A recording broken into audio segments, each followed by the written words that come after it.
really is worth having this conversation, because right now, if we look at the top institutional shareholders for Tesla, by the way, 56.5% of all Tesla shares publicly available held by institutions. The Vanguard Group itself is the largest Tesla shareholder, the biggest institutional investor, over $250 million Tesla shares held. Tesla's public float total is about 2.8 billion shares. Total shares outstanding, maybe 3.3 billion or so.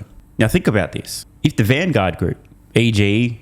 Vanguard has the S&P 500 ETF, follows the recommendation of these corporate terrorists and votes against Elon's compensation, we're approaching 10% of Tesla's public float as a no. Batshit insane. Is it fair? Is it right for such a significant shareholder, or any shareholder, but especially when you can meaningfully, almost single-handedly change the outcome of some of these shareholder votes? Is it really right? Is it ethical?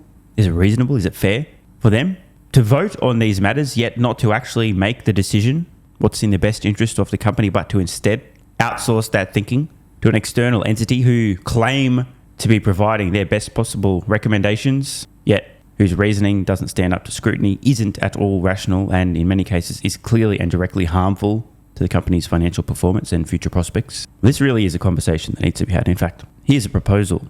No institutional investor, period, should ever act on the advice of a proxy advisory firm. And in fact, should they choose to vote on any of these matters for any company ever, they must, in writing, explain that they have themselves drawn the conclusions that led to their decisions on these matters, explain their reasoning and why that reasoning is likely to be in the best financial interest of the shareholders in their product, which happens to own a slice of the company whose matters they're currently voting XYZ way on, and here's why they're voting that way. At the very least, if you are going to vote, surely you must articulate why, explain your reasoning and how it's in the best interest of the company, or abstain